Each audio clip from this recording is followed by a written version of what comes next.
It flew so fast that surface-to-air missiles fired at it could never catch up. One variant was so dangerous to fly that crews called it the Bastard, and one drone launched from its back at Mach 3 and killed the man who launched it. This is every SR-71 and Blackbird variant ever built, starting off with the A-12 Oxcart, the original Blackbird that the CIA flew before anyone knew it existed, a 12 standard. First flight April 1962, 13 built for the CIA, single seat, Mach 3.2, 90,000 feet. Kelly Johnson built it from titanium purchased through fake companies from the Soviet Union, the same country it was designed to spy on. Retired in 1968 when the SR-71 took over the mission it had pioneered. A-12 Article 123, the first A-12 ever completed, used exclusively for ground testing and early flight evaluation at Groom Lake. Never flew an operational mission. The aircraft that proved the design worked before the CIA trusted it with the missions that justified its existence.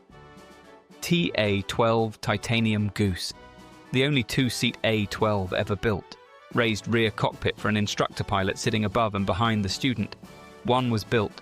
Crews nicknamed it the Titanium Goose because it waddled slightly compared to the single-seat original. The aircraft that trained the handful of pilots cleared to fly the most classified aircraft in American history. A-12 number 06937. A standard A-12 later disguised with the fake designation YF-12C and transferred to NASA, specifically to conceal that the SR-71 program existed. Soviet intelligence was supposed to believe NASA was still flying A-12 derivatives rather than an entirely new aircraft. The aircraft with two identities, one real, one invented to protect a secret. Next, the YF-12, the Blackbird that was supposed to replace every interceptor in the American arsenal. YF-12A, 3 built, first flight August 1963, Hughes AN/ASG, 18 fire control radar and 3 AIM-47 Falcon missiles capable of hitting targets at Mach 3 and 60,000 feet. During testing, it achieved the highest speed ever recorded by a crewed aircraft at the time. The Air Force cancelled it in 1968 because the F-15 was coming, and Congress decided America didn't need both. The fastest armed interceptor ever built that never entered service. YF-12C. Not a real aircraft. A fake designation applied to the second SR-71A ever built when NASA needed to fly it publicly without revealing the SR-71 program. Its tail number was borrowed from a classified A-12, flown by NASA from 1971 to 1978. The aircraft that was officially one thing, actually another, with a tail number belonging to a third. The most confusing identity in American aviation history. Bringing us to the M21, the Blackbird that carried a drone on its back at Mach 3, M21 number 60-6940. 2 M21s were built. Modified A-12S with a dorsal pylon above the fuselage carrying the D-21 drone. 2 cockpits, pilot up front, launch control officer in a raised rear seat. The aircraft that proved a drone could be carried and launched at speeds no launch system had ever attempted before. Still exists. On display at the Museum of Flight in Seattle. M21 number 6, 0-6941. Destroyed July 1966. During a D-21 launch test at Mach 3.25 over the Pacific, the drone struck the M21 immediately after release. Both aircraft disintegrated.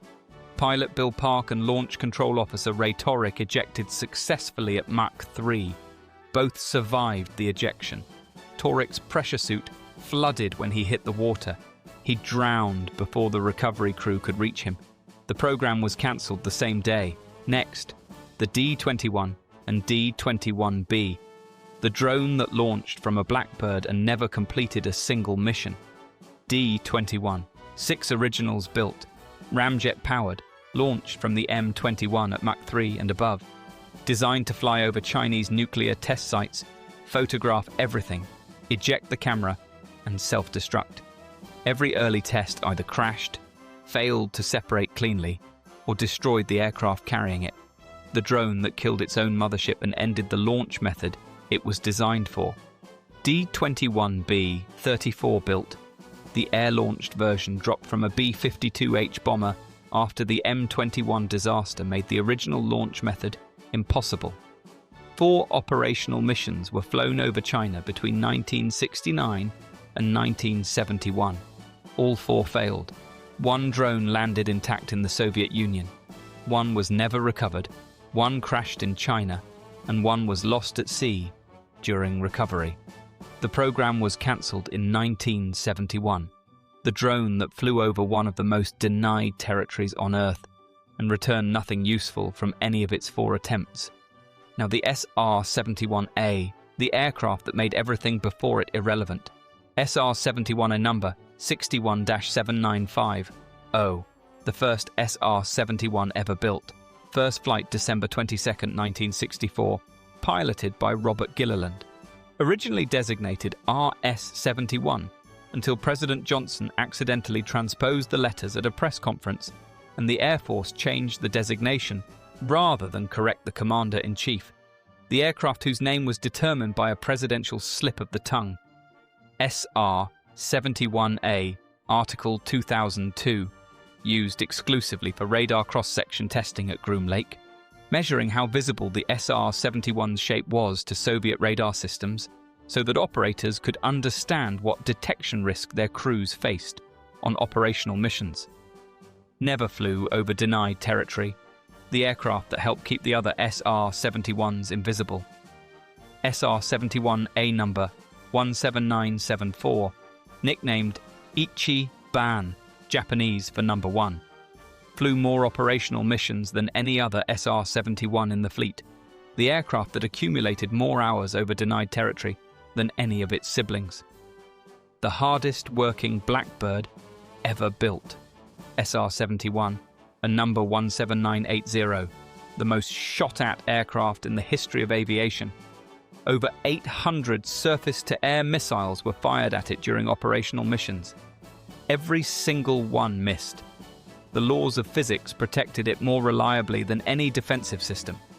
Nothing built in the Soviet inventory could reach Mach 3.3 at 85,000 feet before the aircraft it was chasing had already left the engagement envelope permanently. SR-71, a number 17971. Lost to unknown causes in 1989. One of 12 SR-71s that never returned. All 12 lost to accidents, none to enemy action. The aircraft that the most hostile air defense network on Earth never destroyed, lost instead to the mechanical demands of flying at the edge of what materials science could sustain. Rounding out with the trainer, the Frankenstein, and the aircraft that kept flying after everyone said they were done. SR-71, B number 61-7956. The first SR-71 trainer, November 1965. Raised instructor cockpit behind and above the student pilot, giving the instructor a view of the student's instruments and the horizon simultaneously. Used throughout the operational life of the program to check out every new SR-71 crew. The aircraft that prepared pilots for the most demanding cockpit in American military aviation. SR-71 B number 61-7957. The second trainer crashed at Beale Air Force Base in 1968 during a training flight. Both the instructor and student ejected successfully. The loss reduced the trainer fleet to a single aircraft for the remainder of the program, meaning every SR-71 pilot who qualified after 1968 flew their training in the same aircraft. SR-71, C number 61-7981, nicknamed the Bastard by every crew that ever flew it, and for good reason. Built in 1969 from the rear fuselage of a YF-12A static test article welded to a newly manufactured forward section. The two halves had never been designed to go together. The resulting aircraft had handling characteristics so different from a standard SR-71 that crews reported it felt wrong from the moment of takeoff. One was built. Nobody asked for a second.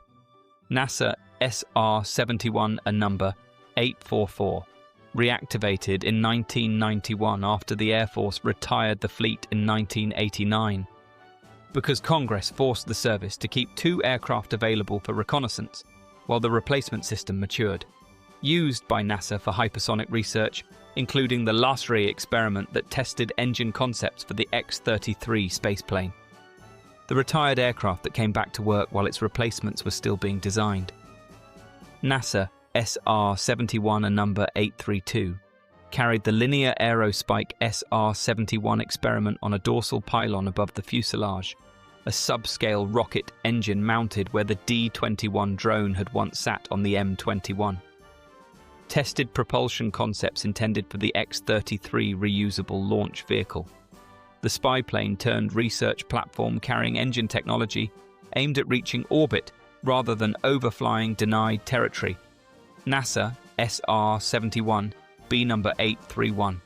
The surviving trainer used for NASA research flights alongside the reactivated SR-71As, flew alongside aircraft that had once carried national secrets over the Soviet Union, now carrying instruments that measured aerodynamic phenomena at speeds that no other research aircraft could reach. The teacher that outlasted most of its students. SR-71 A Final Flight, October 9, 1999. Lieutenant Colonel Don Watkins and Lieutenant Colonel Barry Waldrop flew the last SR-71 from Edwards Air Force Base to the Smithsonian National Air and Space Museum's Udvar-Hazy Center.